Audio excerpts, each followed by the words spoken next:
Well, New Japan Pro Wrestling continues with day 2 of New Japan Cup with only a few matches involving other things. But however, they did added 3 of the remaining matches involving the New Japan Cup first rounds. So I'm excited who's going to go to the next round. But also, we cannot forget AEW Revolution. My God! This is one of the amazing events I've ever watched. I feel like someone just needs to pinch me and wake up from it. But enough of that. Let's get started with another episode of the Leader Wrestle Zone.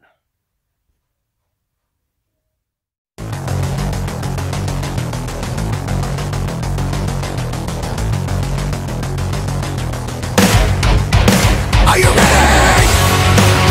Get up, get up! Get up, get up! Get up, get up! Get up, get up!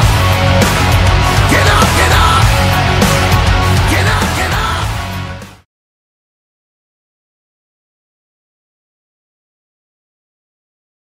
Welcome everybody to the Leader Wrestle Zone. All things that is pro wrestling with AEW, NXT, New Japan Pro Wrestling, Impact Wrestling, the National Wrestling Alliance, various promotions, wrestlers, matches, and championships. I am your host, Jay right here. So, as I mentioned before, this is day 2 of the New Japan Cup by New Japan Pro Wrestling. Well, apparently we did not have the full first rounds, but luckily for me and for everyone else who watches New Japan, we get to see those 3 matches. But however, there are other matches that they put out, and I can't believe I actually got to saw them. But certain storylines are kind of being told that becomes like, okay, it becomes more interesting. Now, the opening match we have, like the usual, the young lion versus the veteran. We have this time Kosei Fujita taking on Blue Justice, Yuji Nagata. So, as you know, Yuji Nagata is the veteran, but you can probably guess. It doesn't take a true genius to figure that out, that Yuji Nagata won the match. Now, our next match. Now, this one's a very interesting one. We have Bullet Club, consistent of Geto, El Phantasmo, and Chase Owens, versus Tiger Mask and GBH, consistent of Tome Akihama and Togi Makabe. Now, keep in mind, a lot of questions done answers about Bullet Club.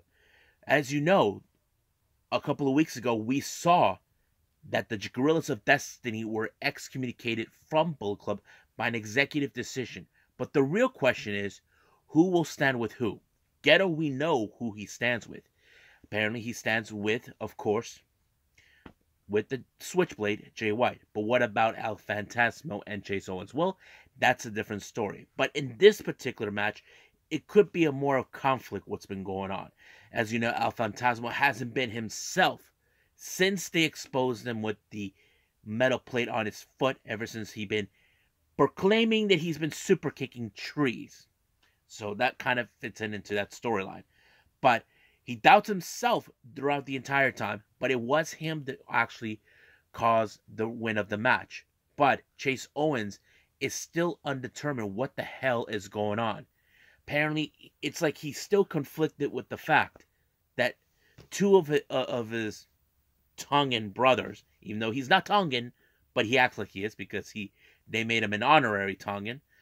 It's more like, who does he stand? But however, if you guys notice, recently, the Bullet Club in the old days used to do this. But ever since the new era, it was underneath. Now they're not doing that. So basically, it's still a little thing of what's been happening. Even though Bullet Club won the match, we'll still got a lot to go for this. Next up, we got a very interesting non-title for the never open weight 6-man tag team match. We have the current IWGP Junior Heavyweight Tag Team Champions 6 or 9, Master Wato and Ryusuke Taguchi, teaming up with the Ace Tanahashi to take on the House of Torture, Sho, Yujiro Takahashi, and Evil. And we cannot forget the spoiler, Dick Togo, who's always there lurking, trying to ensure that House of Torture wins. Now, keep in mind, in this particular match, if anybody, it doesn't matter who, if it's Tanahashi, or is it Wado, or is it Taguchi, if they pin one of these three guys, there is a possibility, a chance of the Never Openweight Championship. So basically, if they pin them, that we could see a match that could take place. I don't think Tanahashi has ever held the Never Openweight 6-man tag team championships. I know he held the United States, the IWGP United States title, the Intercontinental title, the World Heavyweight, and then of course he was the IWGP tag team champion with Kota Ibushi. But I don't recall. Oh yeah, and he was also Never Openweight champion. But I don't think I've ever seen him with the Never Openweight 6-man. This could be a good thing for him in his career, that he probably will be the one who holds all the titles. But as the usual tricks with House of Torture, it works, but it didn't work. Basically, that's how it rolls. But it was Tanahashi that actually got away with it by low-blowing Yujiro, because he low-blowed him first, allowing himself to win the match. So I thought it was classic. So there is the possibility we could see the Never Openweight 6-man tag team championship in the near future for a title shot. So we'll see what happens then. Next up, we got LIJs, Hiromu, Shingo Takagi, Naito, and of course Sonata to take on the members of Chaos, consistent of Yo, Ishii, Yano, and of course Kazuchika Okada. So anything is going on, but keep in mind in this, right now, Naito was not even close enough to get the title away from Okada, so it kind of does play out. But in this match, it was in fact Sonata that actually walked out as the victor with the skull in, giving him the chance to win the match. So good work for him. Next match, we got the other members of Bullet Club, Ishimori and Foley. Now, their story is still unknown. Now, Kevin Kelly does make another point, but here's the opponents they're facing is the United Empire, Great Khan and Jeff Cobb. Now, there is one. Now, back to Foley. The real question is for Foley, who does he stand? Keep in mind, Foley is one of the 4 original founders of Bullet Club, along with Tama Tonga, Carl Anderson, and Prince Devitt, or as we know him as Finn Balor. So the real question, who does he stand? And I think the real question does ask, what about Ishimori? For me, I feel he probably will side with the Tongans, with Tama Tonga and Tongaloa. I'll explain a little bit after. But the match was pretty good. I have to say, it showed, okay, unity, that there's still some Bullet Club fight left. But however, it was Foley that walked out.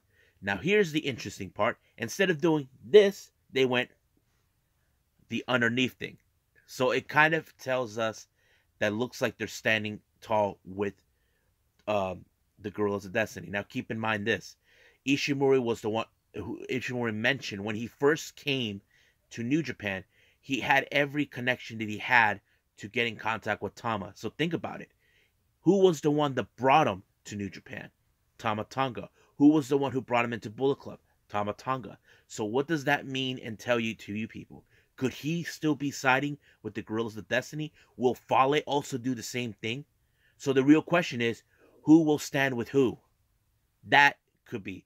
Could we be seeing a civil war within the Bullet Club? I don't know. But that is the very good question. Now, there are those who are saying it's time for them to die. Well, we'll see what that leads to. Now, our next 3 matches, the final ones we have, is part of the first round matches of the New Japan Cup. First match, we got Yuto Nakashima taking on Aaron Hanare of the United Empire. Now, as you know, Aaron Hanare, he's back. We haven't seen him for quite some time, but he actually pulled off a really good victory by submitting Nakashima. Now, our next match we have is Rohi Oiwa taking on Zack Sabre Jr. I have to say it was a pretty good match. Oiwa did a pretty good work, but however, you cannot deny the technical experience of Zack Sabre Jr. as the technical wizard that he is. So he walked out. He advances from the first round. But our main event was Bushi and Will Ospreay. These two guys are familiar with each other. Two people who've been involved in the junior heavyweight division. However, Bushi does hold a win over Will Ospreay since 2018. So it looks like this could be one of those matches that Ospreay will consider to right a wrong. But I have to say it was a pretty good match. But the entire time, 3 referees were taken out.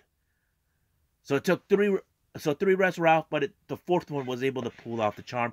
But it was Will Ospreay that picked up the victory by applying the Stormbreaker and winning the match. However, he put out a promo saying that he is now back than ever. He is determined to win back-to-back the New Japan Cup. Keep in mind, last year he won the New Japan Cup and used that in order to get the IWGP World Heavyweight title from Ibushi.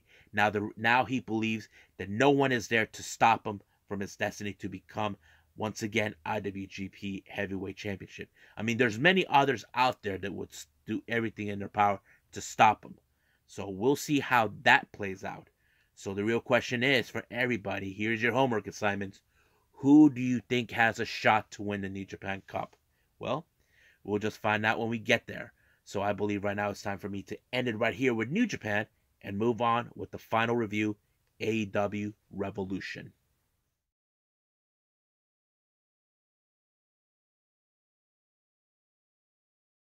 Okay. Wow. AEW Revolution. What a pay-per-view. If I have to rate this one, I give it a solid 10. I have to say they made some bookings right, and I believe this is going to be the reason why. Now, let's talk about the matches. First match, Jericho versus Eddie Kingston. Now, this goes back for a while, since you all know Eddie Kingston has been getting himself involved with Santana Ortiz, and Jericho questions his motives. What has he ever done for them? So this was like a match about trying to gain respect. You see, Chris Jericho has been aware about Eddie Kingston's existence, but he feels that he hasn't lived up to the hype like he has over the years. And man, that match was more.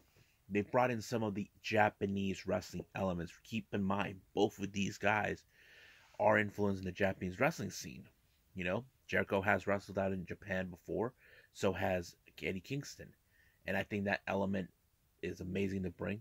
But the best, one of Kingston's arsenals, the back fist, did not work. So it was insane. And he didn't even realize as soon as the match was over that he won. Eddie Kingston couldn't believe it, that he actually won. But to Jericho, I feel like he must have felt insulted in some ways. Basically, Jericho put himself like, you can't beat me. So that kind of thing. But now he has to shake the hands of Kingston, and he refused to do it. But we'll see where it goes down the line in the future with these two. Now, our next match, this was a very interesting match. We have the AEW World Tag Titles in a 3-way match. We have Red Dragon, the Bucks, versus, and of course, the Jurassic Express. We all know, but the thing is, when it comes to the Bucks and Red Dragon, I've always did believe there is no way these two are going to coexist. The reason I say this, it's all about the ego. Ego always plays out, and I think that storyline plays out pretty well. You look at the Bucks, one of the best tag teams in the world. Red Dragon, in the same kind of way, so basically, who's going to be the ones to be? Now, keep in mind, Jurassic Express doesn't need to be pinned in this match, but it could happen. But fortunately, it was Jurassic Express that pulled off the victory when Jungle Boy pinned Nick Jackson, and it was over right there. So they retained the titles. Now the bigger question remains, where do we go? Where does Red Dragon and the Bucks go from here? Or we're going to see a clash, or forgive or forgotten. We don't know. But as for the Jurassic Express, we'll see who will be the next lucky participants to challenge them for the tag titles. Now our next match is the Face of the Revolution qualifying match. We have Christian Cage, Powerhouse Hobbs Ricky Starks, Wardlow, Keith Lee, and Orange Cassidy. They're all in this to win the brass ring in order to face the TNT champion. However, in this particular match, Dan Lambert, along with the Men of the Year and Kenzie Page, were there to keep a closer eye on this, because this coming Wednesday, Sammy will be putting his TNT title on the line. But the real question is, who will be the ones out of those two who will be facing the winner of the Face of the Revolution? That is yet to be seen. But I have to say, this match was great. You have three men who are equal sizes of, how do I say, of powerhouses. Three men equal sizes of speed. I think that's a pretty good combination to have, especially. But I think mostly is where you see Orange Cassidy, who was a bit of a creative genius, how he was playing this match. And I think it shows he may be unorthodox, but his ways works. But of course, he got help from none other than, "You're cursed!" Danhausen. He shows up out of nowhere. He cursed everybody. But I think the biggest surprise, and I think many fans were expecting this, Wardlow won. He powerbombed Ricky Starks right on the ladder. I have to say, what he even took out both Hobbs and Keith out right by the commentating table. So it was a smart plan how he took those two out, and he's the last of the big three standing. But he powerbombed Ricky Starks right through a ladder, and of course allowing himself to win the brass ring. So that, I have to say, was great. I like the idea of him winning. Now, as soon as this match was over, we just had the biggest surprise ever, a brand new signee. There were talk about this guy for quite some time, but now it's 100% confirmed. They just signed the Swerve himself, Shane Strickland. I am so happy. Now, I wasn't sure if he was really want to do this, because Shane Strickland really supported Cody when AEW first started. Many fans might have thought in their back of the heads that he might end up with AEW. I don't know. But, man, it's great to see him there. And now, Swerve's in the house, and this is the house where Swerve is built. Now, our next match is the TBS Championship. We have Tay Conti and Jade Cargill. But also in this match, Paige Van Zandt was keeping an eye out. I wouldn't be surprised if Paige is the one who, dethrones Jade. That sort of thing. But the match was pretty good. Of course, Anna Jay was there to help out. Tay Conti even took out Mark Sterling. But it was still not enough until Jade Cargill put her in the Jaded, and it was over. So now the real question is, who will be the next competitor? Next match, oh boy, the dog collar match. This was great. I have to say, MJF tried to play the mind games, but Punk played it back better. He went back to his old roots. If you guys remember the old look that he had when he was in Ring of Honor, it's back and playing that AFI song. I have to say, it was great to see that Punk. It's okay to pull off the roots. I have to say, it was great. Not to mention how he was bleeding out thanks to MJF using the dog collar, everything. But I think the biggest moment is Wardlow. As you know, Wardlow has been feeling a bit mistreated by MJF, but this time he got him back when we thought that he did not bring the ring. He actually had it. He just left it right there for Punk to grab and use it against him to pick up the victory. Now, here's what I do believe is going to happen this Wednesday. MJF's going to have a little chat with Wardlow, and what do I get the feeling? He's going to fire him and kick him out and that sort of thing. But I can't wait to see it.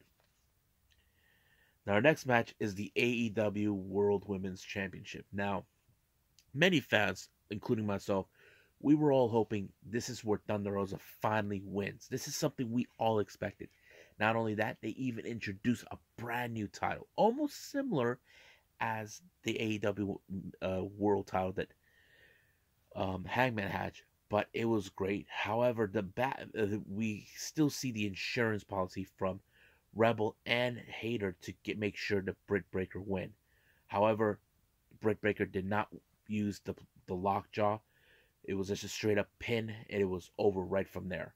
But it did announce that Layla Hirsch and Thunder Rosa will be facing each other for an eliminator match. Whoever's going to win this match is going to go straight to San Antonio. Now, this is where it gets more interesting. If Thunder Rosa wins this match, she goes to San Antonio because that's where she currently lives.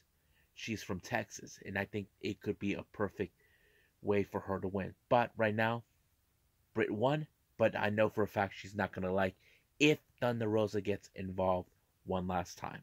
But we'll see how that plays out.